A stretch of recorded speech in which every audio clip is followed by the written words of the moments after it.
Carla, bienvenida, muy buenas tardes. Hola Marta, buenas tardes. Muchas gracias como siempre por la invitación. Bien, Carla, ¿cuál es la actualización de datos que nos puedes hacer a partir de lo recientemente publicado por Insight Airbnb? ¿Qué nos están diciendo? ¿Qué nos están ocultando? ¿Y cómo están maquillando esta realidad de la vivienda en renta temporal en la Ciudad de México? Bueno, a ver, acá hay que aplicar una famosa frase que es los datos no mienten, pero se pueden mentir con datos.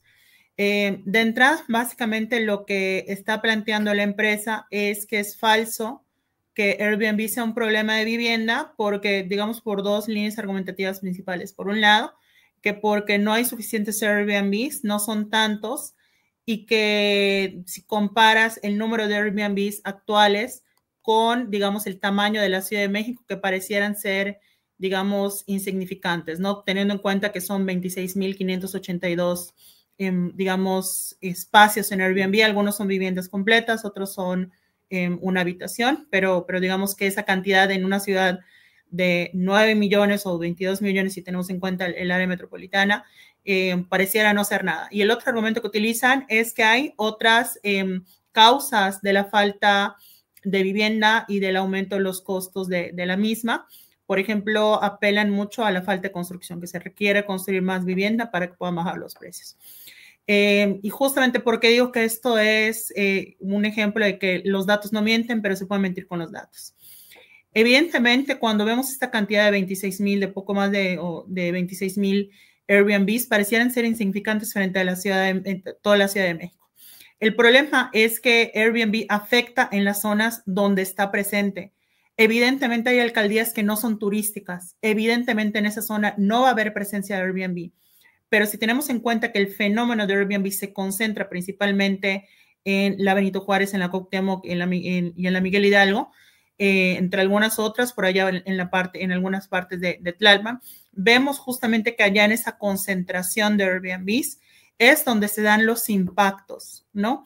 Es como que queramos decir, es que no está afectando Airbnb en todo el país porque en la Ciudad de México son 26,000. O sea, evidentemente es una desproporción, es como hacer un enfoque con una cámara que no es el indicado, ¿no? O decir, por ejemplo, la contaminación en la costa de Tamaulipas no es tanto porque es de este porcentaje cuando todo Tamaulipas es de este tamaño. Por supuesto que no es una aproximación correcta porque la contaminación de la costa afecta a la costa, es lo mismo. Airbnb y plataformas similares, que además es la cantidad de Airbnb, habrá que ver las de otras plataformas, afectan en las zonas turísticas porque es donde están presentes. Y allá sí es donde se ve que hay fenómenos como desalojos forzosos vinculados a Airbnb. Se han denunciado desde antes de la pandemia que han habido edificios completos que son adquiridos y que luego desalojan a toda su población, incluso con contratos vigentes, para convertirlos en Airbnb, entre otro tipo de fenómenos. Y sí, forma parte del aumento digamos, de los precios. Y el otro argumento de que Airbnb no es el único factor que afecta en el costo de la vivienda, eso nadie lo está discutiendo. Yo no conozco a ninguna persona que trabaje el tema de vivienda y de ciudad, a ninguna persona que haga críticas sobre los impactos que tienen estas plataformas, que aseguren que el precio de la vivienda, la gentrificación y todos los males y problemas que nos aquejan es por esta plataforma.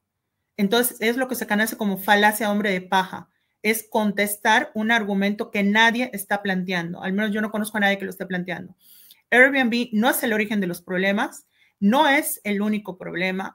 En muchas ciudades y zonas de la Ciudad de México no es para nada el principal o de los principales problemas, pero sí es un problema, sí es un factor que afecta en determinadas zonas de las ciudades, que sí está afectando e impactando en la vida de las personas. Entonces, ese argumento de que no es el único llevaría al absurdo de que cualquier causa de los problemas de vivienda podríamos minimizarlo y hacerlo a un lado diciendo, es que no es el único. Ah, es que falta construir vivienda, pero no es el único factor. Oye, pero hay mafias inmobiliarias. No, es que no es el único factor. O sea, podríamos jugar a eso y no llevaría, no es una discusión seria, lo que quiero decir. Y el último elemento que también me parece que demuestra lo errado que es este planteamiento que hace la empresa es el siguiente. Desdibuja por completo el impacto urbano. No es solo un tema de la persona tal en la Cuauhtémoc que se desplazó por Airbnb, sino que esa persona en la Cuauhtémoc probablemente se desplazó a otra colonia en la cual su presencia también aumentan los precios de las viviendas. Es decir, hay un efecto en cascada que se va dando en toda la ciudad, que es muy difuso, que es complejo de darle seguimiento, pero más allá de que sea complejo analizarlo y darle seguimiento, es un hecho que las autoridades no han hecho ese análisis. No hay ese diagnóstico, nos faltan datos, mucha información y seguimiento por parte de las autoridades antes de poder tener la capacidad de decir que esto no funciona, que esto no va a funcionar, porque lo que se tiene que hacer es un diagnóstico. Yo en otros espacios, me parece que incluso contigo, en su momento comenté que a mí no me encantaba cómo se hizo la regulación de Airbnb en la Ciudad de México, que incluso creía que debía seguirse con la discusión, se debía apuntalar, se debían mejorar varios aspectos, que creía que habían otros esquemas que pudieran ser más efectivos, pero justamente esas críticas o comentarios están enfocadas a cómo sí atenderlo, no a que no lo atendamos.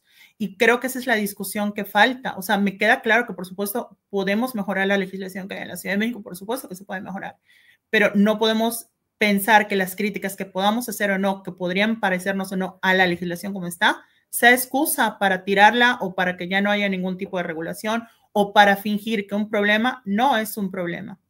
Así es.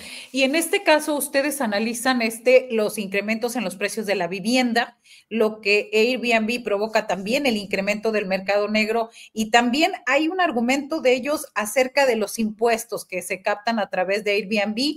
Ellos aseguran que con eso se va a fomentar más construcción de vivienda, por ejemplo, en la Ciudad de México. A ver, el tema de los impuestos, hay que aclarar acá una cosa. Airbnb ha sido una empresa que en varios países del mundo, no estoy hablando solo de México, ha sido acusada de no reportar realmente sus impuestos.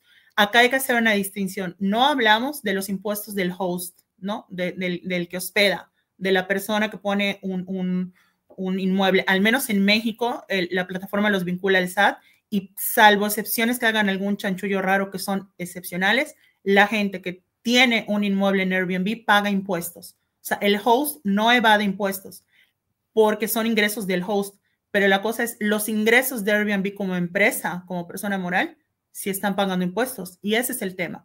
Ahora, el tema de los impuestos sí es un tema también a discutir de Airbnb, es una problemática, pero es una problemática fiscal.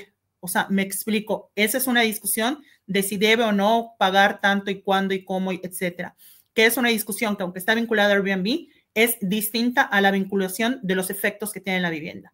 Lo que trata de hacer Airbnb es decir, no afectamos en la vivienda, en el acceso a la vivienda, ni afectamos a ninguna persona, porque sí podemos pagar impuestos o pagamos impuestos. No tiene relación, o se están contestando una cosa con la otra. Son discusiones que van al margen de lo de Airbnb, por supuesto, pero son puntos diferentes y no los podemos mezclar, al menos no en una discusión seria. Y por otro lado, también este tema de construir viviendas. Por supuesto que hay un déficit de viviendas en México. En México se tiene que construir más viviendas. Eso también no conozco a nadie que trabaje el tema de vivienda, que esté involucrado en estos temas, que lo niegue. El tema no es ese. El problema es que no es solo un problema cuantitativo, es decir, de números, sino cualitativos, es decir, de qué tipo de vivienda se construye. Si construimos un edificio que va a tener 50 departamentos, pero son de lujo, no están apuntando a la población que más demanda vivienda. Se calcula que el 80% de la demanda de vivienda en México, es decir, de todas esas que falta construir, el 80% corresponden a una demanda de vivienda económica. Entonces, si únicamente se está construyendo para cierto factor, pues allá hay un problema. Lo que tendríamos que pensar es cómo poder hacer que se construya vivienda, pero más barata, que no es algo sencillo, tiene sus problemáticas y todo, pero allá debiera estar la discusión. Entonces, Airbnb lo que está diciendo es que si tiene que construir más, entonces también si hay más Airbnbs, pues van a construir, o sea, no tiene sentido. Sí, para cerrar, Carla Scoffi, en la Ciudad de México sigue aumentando los espacios de rentas temporales, que eso también es parte de lo que no se dice oficialmente. Así es, o sea, también tenemos que tener en cuenta que de esos espacios, la aplastante mayoría no son de pequeños propietarios. O sea, que eso es otra cosa que tenemos que discutir. Yo creo que la legislación en Ciudad de México, como en general las de inquilinos, etcétera, debiéramos hacer esta distinción entre pequeños propietarios y grandes propietarios. Todo propietario pues tiene un privilegio porque es propietario de algo, pero por supuesto que no es lo mismo la famosa historia que mucha gente suele apelar en estas discusiones, que es los adultos mayores que no tienen una pensión, pero tienen un cuarto extra o tienen una casa extra o un departamento extra y lo ponen en renta en Airbnb, eso les ayuda a completar. No lo mismo eso al famoso Mr. W, que son propietarios de cientos, 200 de Airbnbs en la Ciudad de México, ¿no? Entonces hay que hacer esa distinción porque también hay que decirlo, Airbnb no son solo los que tienen un cuartito o un depa extra o dos, sino que son también empresas inmobiliarias a gran escala que tienen varios Airbnbs. Entonces creo que la legislación debiera hacer esta distinción, pero sí es importante que aclarar que Airbnb no está diciendo que conforme a sus propios datos, los que tienen en uno o dos departamentos o unidades de Airbnb no son la mayoría, la aplastante mayoría tienen tres o más. Pues estamos hablando que realmente gran parte del problema son a gran escala, no esos casos de los adultos mayores que se están manteniendo con un Airbnb. Claro, es de qué forma se está acaparando la vivienda y este esquema con grandes empresas y constructoras y edificios, como dices, más que allá que el 1 a 1 y el pequeño de rentar un cuarto de su casa. Eso es subrayarlo. Gracias por actualizarnos en este tema, Carla Scoffi, y gracias por estar en este espacio. No, a ti, Marta, como siempre, muchas gracias. Gracias.